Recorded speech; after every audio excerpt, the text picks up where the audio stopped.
கை மேல கை வைத்தான், தண்ணீர் இருந்தினான். அதுக்கு அப்புறம் தான் வைகை நதி அப்படிங்கிற பேரு வந்துச்சு. வைகை யாருன்னு, வைகை யாரும் தாமிரபரணி யாருதான். அந்த வைகை நதி வந்து இடையில வந்த பேரு.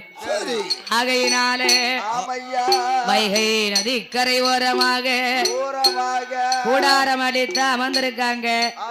அப்படி கூடாரம் அடித்து அமைந்திருக்கும் சேரி எங்க போகுது? வட ஆற்காட்டுல நவாபுராஜன் காதிலே கேட்டாரு. தன்னுடைய சேனைகளை கூப்பிட்டாரு.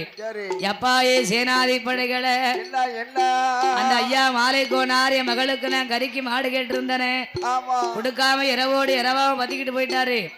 அதனால அவர்களுடைய சேரிகள் எல்லாம் பத்தி பறிமுதல் பண்ணி வாங்கப்பா என்ற வடார்காடு நவாபராஜன் சொல்ல ராஜா உடைய சேனாதிபதிகள் எல்லாம் அவர்கள் எங்கே வருகிறார் தெரியுமா?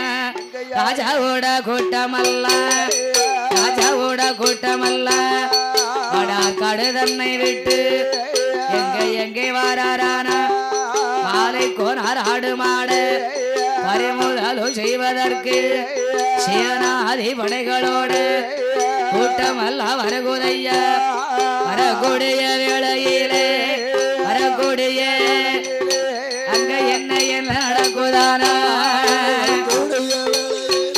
வரக்கூடிய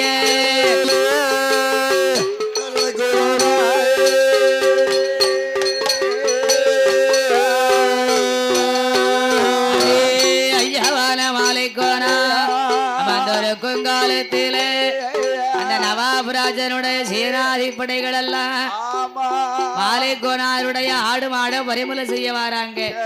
பறிமுதல் செய்ய வரும் பொழுது யாரு காதல கேட்காங்க? மதுரை நாட்டாண்ட பாண்டிய மன்ன சேரிய காதல கேட்காரு.